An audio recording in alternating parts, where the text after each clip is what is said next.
Shalom, selamat pagi. Kembali kita di channel YouTube Rohani untuk membangkitkan iman kita. Tema hari ini adalah persiapan kematian. Wow. Nah, banyak hamba-hamba Tuhan ataupun pendeta tidak pernah mengkhotbahkan tentang persiapan kematian. Padahal mati itu pasti. Nah, tapi pentingnya persiapan yang harus diketahui oleh orang-orang yang masih diberikan umur panjang oleh Tuhan Yesus Kristus.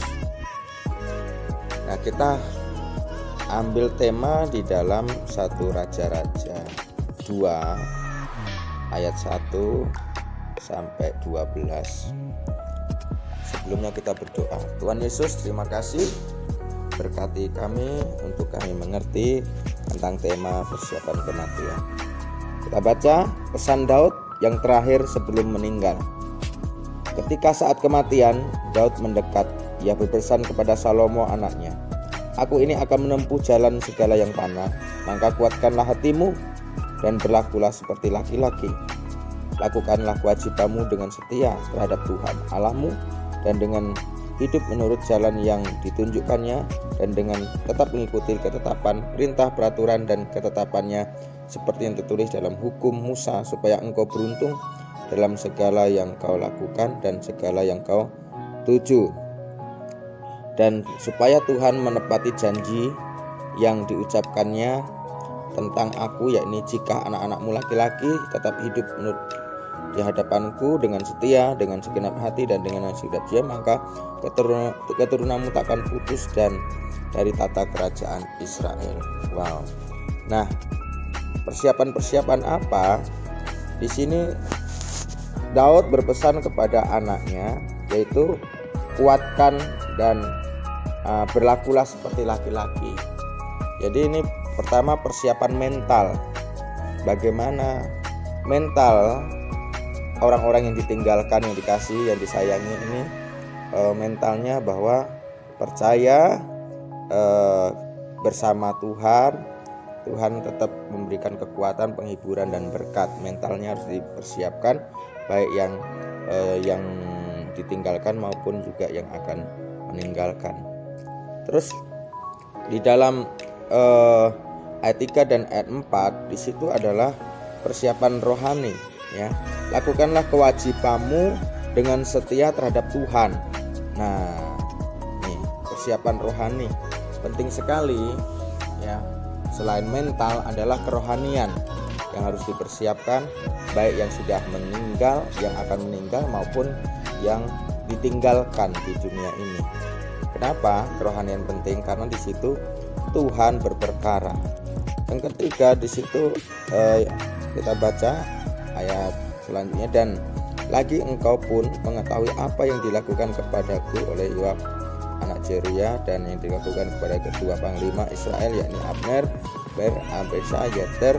Ia membunuh mereka dan menumpahkan darah di dalam zaman damai, seakan-akan ada perang, sehingga si sabuk pinggangnya dan kasut kakinya berlumuran darah. Maka bertindaklah dengan bijaksana, dan janganlah membiarkan yang ubanan ini turun dengan selamat di dalam dunia orang mati, tetapi kepada anak-anak bersaya orang berat, dan haruslah kau tunjukkan kemurahan hati. Biarlah mereka termasuk golongan yang mendapat makanan di mejamu, sebab mereka pun menunjukkan kesetiaannya dengan menyambut aku pada waktu aku melarikan diri dengan kakakmu di Aksemon.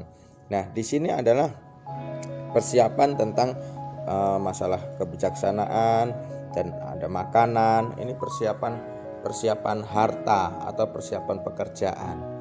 Bagaimana sebelum meninggal, ya, mampukah pasangan kita atau anak kita itu bijaksana dalam bersekolah, kuliah, ataupun bekerja, mendapatkan uang.